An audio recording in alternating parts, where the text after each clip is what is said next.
Hey everyone, it's Cecilia. Real quick, I wanted to bring you in, show you what I am doing today. I'm doing it in the evening. It's cooler in my kitchen. I'm finishing up um, tallow from the last time. My daughter doesn't need any more tallow, but what we're going to do is my grandchild has a French fryer that they want to use for making French fries, and they want to use tallow. So I'm prepping the tallow made from hamburger fat for that purpose. But I want to talk to you a little bit before we go ahead and start doing that. I've been in the process of making apple cider vinegar. And I had already gone through this and I realized I didn't hit recording. Of course not. So so I want to show you, I've already went ahead and do it on my Facebook page, my friends. You guys saw that I said I had hooch, and this is my apple cider vinegar. I have the mother in there, but I kind of stirred it up a little bit. I took a thing here, and for those that don't know what hooch is, it's alcohol made with fruit and sugar. They call it hooch. It's like a jail thing, I guess. I've been arrested for demonstrating, but I've not spent any time in jail. I don't think I would do well. But anyway, so now you have, I mix it all up. It takes like 2 months. I think I'm on my second week on this. I started off with a half cup of sugar, some apples. It was full, pretty much full of apples. And I took, because I've county water and it has chlorine in it, I had a pitcher of water that I let sit out for 2 days to allow the chlorine to evaporate. I didn't have it covered. I just had it open, and then I poured it over top. And let's see how how it tastes. So that way, because taste will tell you everything. What and how much. Some people like their stuff real vinegary, and other people do not. I like vinegar, so let's see. It's getting there. It still tastes sweet, so it tells me all the sugar is not eaten up yet. Before I stirred it the first time, that you guys didn't see because I thought I was recording and I wasn't, bubbles were still forming. So as long as bubbles are still forming, it's not quite ready. And then I'm going to go ahead. I'm going to put my cloth over top of it again, and I'm going to tie this back on. And I'm going to go let it sit. I have a dark spot on my shelf that I put it on, and we'll go from there. So let me go put this up there, and I'll be right back. All right, that was quick. I got this tiny kitchen, very small. Okay, so let me tell you what I'm doing here. A friend of mine gave me tons of corn. I mean, she can't eat corn. I don't know where she got all the corn. I ended up with all this corn and zucchini. I'm going to be doing zucchini bread today, but not yet. First, I'm processing the corn. I gave away, there was so much corn, I gave away a little more than half of it to other people that I knew. I said, hey, you want some corn? This is what community is. My neighbor, she can't eat it. She gave it to me, and along with some cabbages and some zucchini, either that she don't like or she can't eat. She has Crohn's disease. So she, I don't know where she got it from. I don't know if somebody gave it to her or she got it from a food pantry, but I am very blessed and very grateful for this gift. But I'm not going to use it all. I mean, I could have processed it all, and I could have, but I know I had friends that probably could have used some. And so I called them up and said, hey, this is what I got. Do you want some? And I passed some of it on. And that's what community is. Community is taking care of each other as you can. My friend got it. She gave it to me. I passed it on to others. Okay. And what I'm going to do now is I'm going to pass on knowledge, which is part of a community as well, of how I am processing this corn. Now, one of the things I'm doing is I'm going to be taking the kernels off, peeling. I've already did 7 corn ears and so far. But what I'm going to do is not just a matter of processing the corn because I'm going to freeze it. I'm not going to can it, even though I could can it. I have no shelf space. I have no shelf space to put any cans in, and I don't want to put it in the garage. Too hot out in the garage, and I don't have any other space for a full canning shelf. Eventually, I've got to do something about this kitchen because somebody that cans actually needs space. And but anyway, what I'm doing is I'm taking the silk. Now, a lot of people don't realize silk is medicinal. And I'm not going to tell you about it. You're going to have to do research because I am not a medical doctor. But you dehydrate it. You can dehydrate it or you can turn it into a tincture.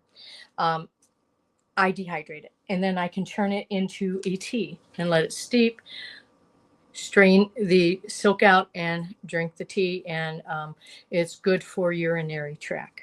It's good for other things too. But before you do this, because I say I do it, do some serious research from reputable places. Don't use AI stuff because a lot of that shit's wrong. Especially, I noticed that when I was looking up certain foods that I knew were not edible out for foraging and that, and it was telling you how you process. Oh no, no, that'll kill you. So yeah, anything important like that, reputable people that know what they're doing with this stuff. And I'm also going to take, a lot of people use this for like crafts. When I was a kid, this is our corn husk. Oh, we don't want that one. I used to make corn husk dolls. So when I was a kid, I would dry these and make corn husk dolls. I'm beyond that now. I don't have to do that. But I guess you can make tamales. I don't eat tamales. I'm vegetarian. But you can use it to wrap fish and other things in. That's not what I'm going to use it for. I'm going to take it, I'm going to boil it along with the empty cobs. And I am going to make a corn broth. And I'm going to put them in, when they cool down a little bit, I'm going to put them in ice trays, throw them in the freezer. And then when they're frozen, I'm going to take them out and put them in Ziploc bags. And the reason for that is it works like a cornstarch. Okay. And I have cornstarch here. I make a lot of gravy. I make homemade gravy. And I even make vegetarian gravy, vegan gravy. I'll use a vegetable stock. And I prefer flour in my gravy, but I have been known to make it with cornstarch as well. I prefer flour in my gravy. I don't know if it's because that's what I grew up on. But so you can take that, and if you wanted to use it as a thickener, like some of your, take some of those cubes, the corn cubes, and you would throw them into something you wanted to thick up, like maybe homemade gravy, or maybe you're making chicken and dumplings and you want to add it. Now, it is going to add a little bit of flavor to it, but corn's got a good flavor to it. And unless you're allergic to it, that's a good way to come up with stock. So let me show you how I go about processing corn for this purpose. I'm all about what's going to make it easy. And I'm not one of these people that I like to pull it down like this. Oh, no, that's too much time. I'll show you what I do. So let me bring this down here. Oh, no. Uh-oh. I know you're still there. Oh, I accidentally hit the button. Oh, there we go. Okay.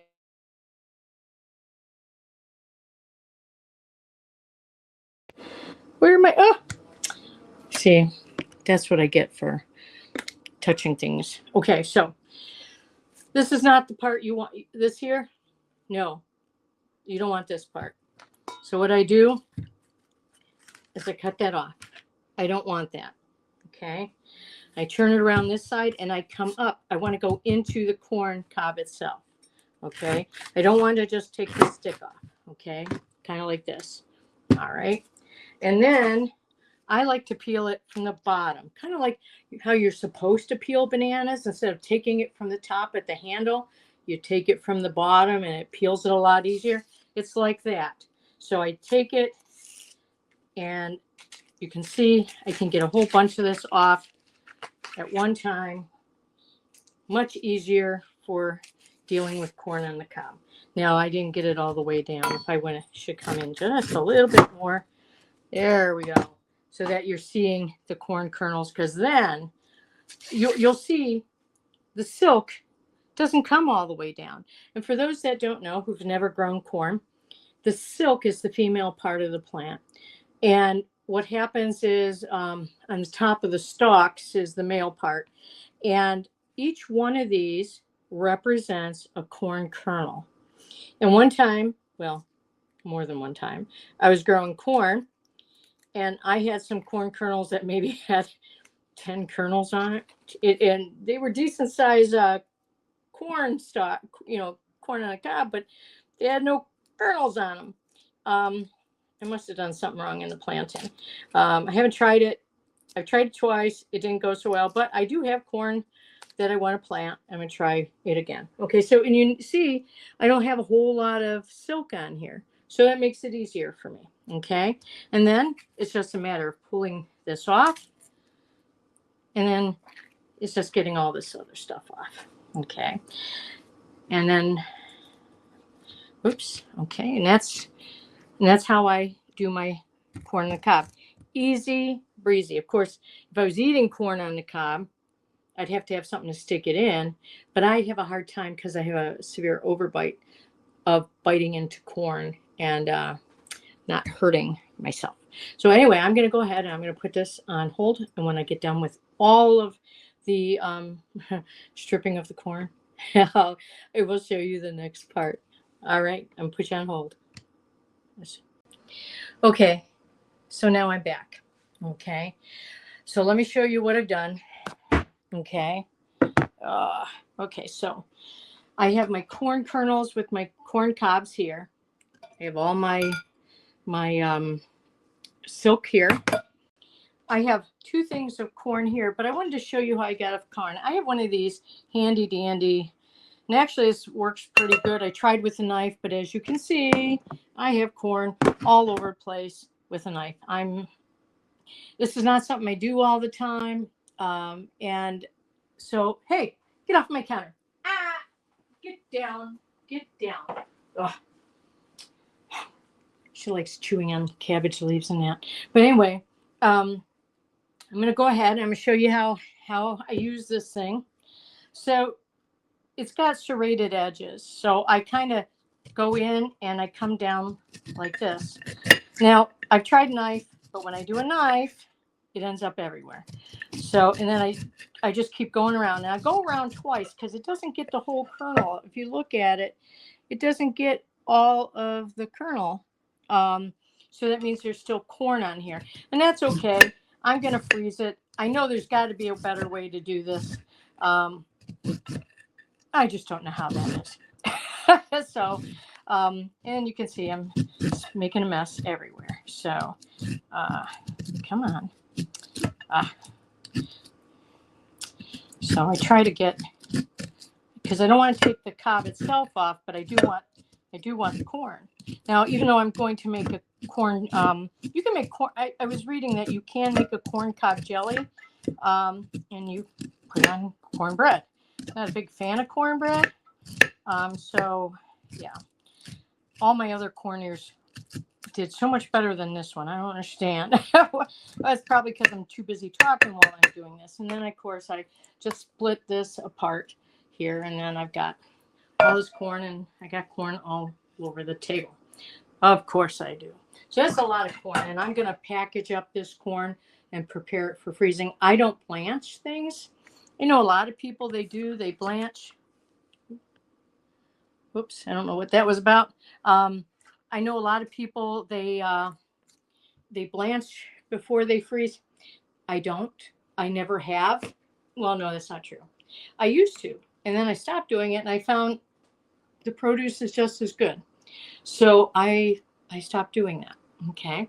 So let me go ahead and I'm going to put you back up here. And I'm going to get my pan. Now this is my big canning pan. I use this. We're going to make the corn stuff here because this is really the biggest pan I have that I could do this in. My next biggest pan is, well, it's not very big. So what I'm going to do is I'm going to put the corn cobs and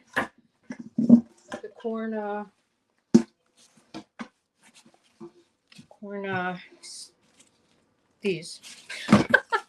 My brain is a little tired. It's 9:30 at night. I like to go to bed when it's dark. It turns dark. I want to go to bed, and then I want to get up when the sun starts to rise. And that's what I've been doing. Okay, so now what I'm going to do is I'm going to fill it with water. Okay, so we're going to, come on. All right. And then I'm going to put it on the stove. And after I put it on the stove, I'm going to let it boil for a while. Usually it's like I would make it like you do a vegetable stock. You let it boil for a long time. Well, not really boil, but you let it simmer. And the idea is that it's going to take all the good nutrients out of here. And we'll get it. Oh, my goodness. This is, as I'm getting older, it's harder and harder to do this. Hands don't want to work the way I want to do it. Everything else, oh, and the shoulder. But everything else is like, oh my God. Yeah. But I'm cheap and I'm resourceful and I do not like to waste anything. And if I can use every scrap of everything, I'm going to do it. I got a whole bunch of veggie scraps that is next to be made. I don't even know if I have enough jars. I got bone broth and beef and chicken and soups I've made and all this other stuff. Because I'm like making it in advance, storing it in the freezer and that. Passing some on to other people. Renee loves my soup. I love soup. Though some of the soups, I want to make tomorrow a butternut squash with apple, with apple and ginger and stuff like that. I think that would taste pretty good. Well, anyway, let me go ahead. I'm going to take this off. I wanted to show you. I know God, this is a lot of water. Can I lift it? Yeah, I can still. It's like, oh my God. Because I'll tell you, this is almost one more, I think. Yeah, one more, and I should be good to go. Because it's got to cover it, and it'll boil down. I want to show you how I'm going to dry the. Now I have a dehydrator, but the thing is that I don't want to use the dehydrator if I don't have to, because dehydrators actually, even if you have them on low, add heat into the kitchen. And they use electricity. And with something like corn soup, I don't need that. So let me go ahead. Oh, geez. Okay. Turn it on high to start with. This is why I don't have a glass top. And because I do can, and things that are heavy like this will break a glass top quicker than anything. Okay, so let's put that on. All right, now what do I do with it? I have these. I bought these originally for when I went to the grocery store, and instead of putting vegetables in there, I'd put these in here. But guess what? I keep forgetting to do. I keep forgetting to bring these.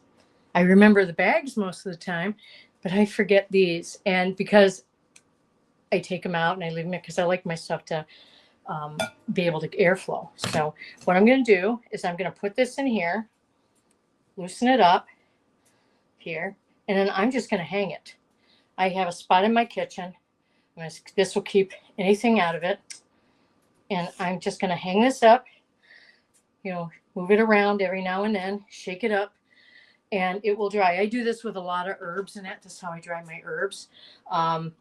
When I'm making tinctures with Biden's Alba, this is how I do it as well. It's a good way of drying things. And the silk, it should be dry in like a few days.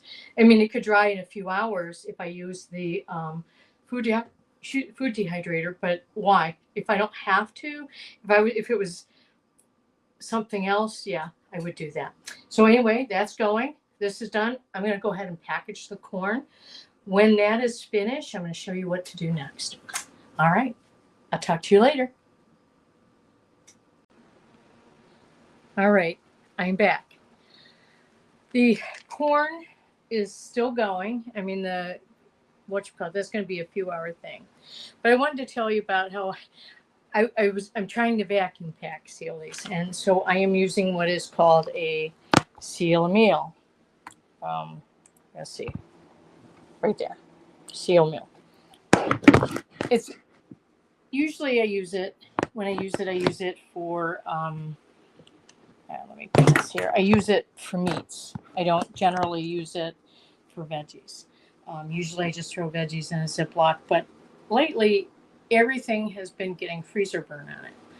Even if I turn down the thermostat, and I don't know exactly why. I don't know if it's like because my freezer was too full, so I got a freezer for Christmas a little early, and that's not having a problem. But over here is, and I like to keep my veggies in here, and there's where all my canned stocks and all that stuff, and anything I don't want the kids to touch because it's for meals. Though I do not mind them doing this. So right now I am vacuum packing these, and I have these rolls. I don't really like these. I really don't like them. I don't know why. I just, you got to cut it, you got to seal one end, you got to fill it, and then you got to seal it again. Now, I've never vacuum packed veggies before, so I'm giving it a try. But one thing that I did notice, and I'm going to show you, because I did the first few, and I had a little trouble vacuum sealing them. I'm going, what is going on? Well, here, there was so much liquid coming out. I want to show you. I had to start putting this, like one of these in and allow it to drip because of it was just all this liquid. I was watching this liquid come out because corn, this is obviously very juicy corn. That's a good thing. So what I'm doing is then I said, well, you know what, let me try doing a Ziploc quart because using regular Ziploc freezer quarts. And the reason why I did that, I saw a video and I wanted to try what the guy did. And what he did was he cut the ends off, and you can see these are the zipper things. And you can see it pulls out all the liquid, but this didn't, it's sealed, it pulled a lot of air out, but it didn't vacuum seal. And, this stuff here is expensive. Plastic is expensive. Ziplocs, I prefer using the reusable bags for my freezer, but those still sometimes get freezer burn.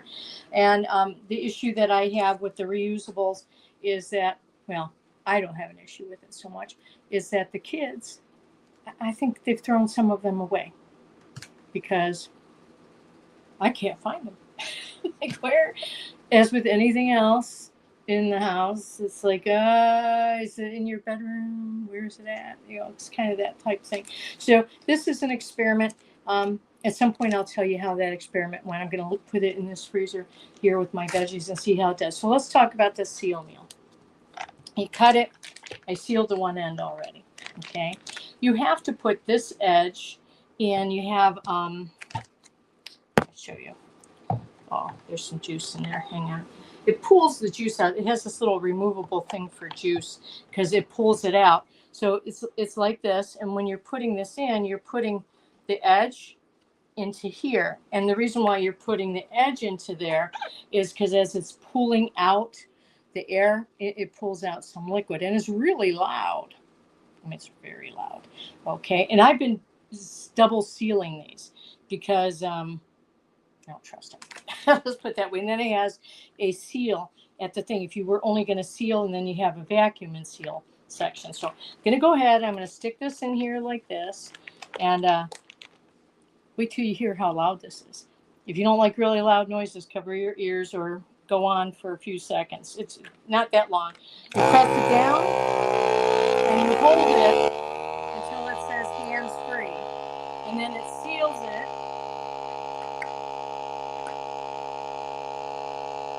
And there it is. It's that quick and easy. But you can see it brought all this liquid up. Okay, and it is sealed.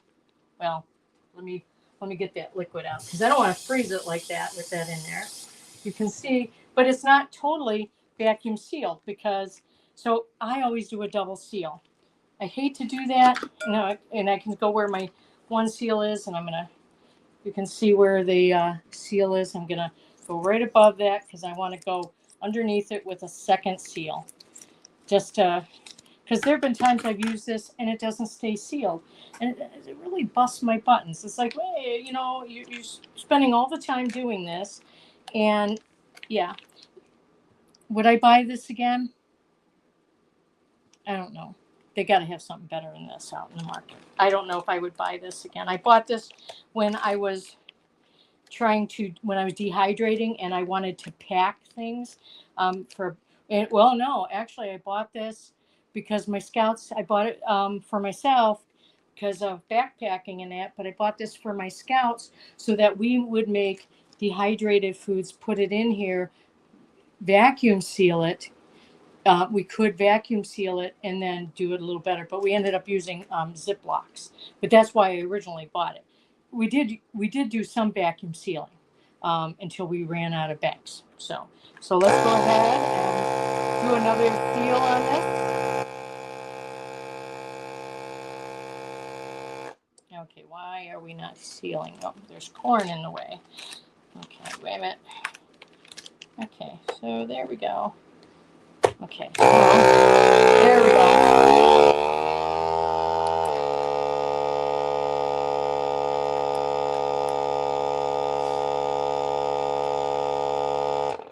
Now, you saw how it was before, but now look how much is vacuum sealed. That's why if you look at the seals, you can see the seal here, and then you can see the seal here. I double vacuum seal it because even though you should only have to vacuum seal it first time, but it is what it is. Okay, I want to show you inside the corn pot. Okay, so we'll go here and we'll look inside the corn pot. Let's see.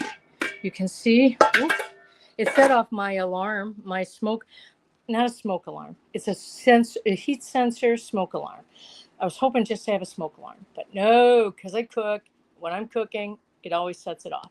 And I bought a new one thinking, oh, it's just a smoke alarm. No, it's not. Okay, so here we go. That is the corn. It's hot, but it was not quite so bubbling, so I turned it up. And what I'm going to do is I'm going to just let it go for a while, a couple hours, and before I go to bed, I will do the next part of the video. So I hope you learned something here. See, look, it's already not as tight as this one is. This one's all tight. This one's not as tight. I don't understand. I don't understand. It really annoys the hell out of me. Just so you know. I guess this shows you nothing else. Probably would have been better off canning them instead of freezing them. But I didn't want to go through that process tonight. Next time, yeah, I think I'm going to can them. Because I probably could have gotten like maybe 5 quart. No, let's see.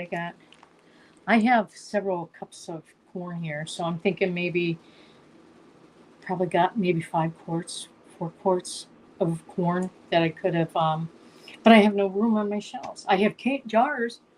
I have no room. So I got to come up with something better. So anyway, you have a wonderful night. I will come back on here much later. You'll probably be all in bed, unless you're out partying. Yay. But you have a good night. Bye. Hi, I'm back. I wanted to let you know how the corn stalk turned out. As I said, the last time I was on here, I was boiling the corn and the corn husks and the corn cobs. And it actually makes a corn stock. Now, some people like to add veggies like onion and garlic to that, but because I don't know what I'm going to be using the stock for, I never add any extra seasoning to the stock. That's the same when I make chicken stock, beef stock, anything like that, or veggie stock. I don't add any seasonings. The veggie is the one that's all mixed up together and that, but I don't add anything other than what is in the scraps. And so I want to show you, I have 2 bags of these. This is the frozen corn stock so that I could add it. I got 2 of these, but I didn't want to freeze them all. Well, I am going to freeze them all, but the rest, as you can see, this is the corn stock. I have 3, 6, 9, 10, 11 pint-sized jars out of here. So you can see that, 11 pint-sized jars. I am going to be putting them in the freezer. That's why I've left some space for it to expand. I can them and, like pressure can them for 90 minutes. But my problem is once I do that, I don't have any more shelf space. I have a little bit of freezer space. I'm starting to run out of that too. So I mean, you're talking, it's full of veggies, all these things I process when I make soups and that. I put the extra in there, and yeah, so that's where we are right now. But anyway, just wanted to let you see the outcome of this, and it's absolutely beautiful in color. Add it to like if you're going to make some risotto, it's got a good flavor. Tastes like corn. As I said before, it can thicken up some stuff. Sometimes when I do this, it thickens things up a little bit, and sometimes it doesn't. It's hit and miss. I don't know why, but yeah, I don't know if I'm just not putting the right amount in. But it does have good flavor. And as I said, waste not, want not. The rest goes into the compost pile. And yeah, you have I hope you learned something, and you have a wonderful day. And let me turn this on. Come on. Oh, and recording. Okay.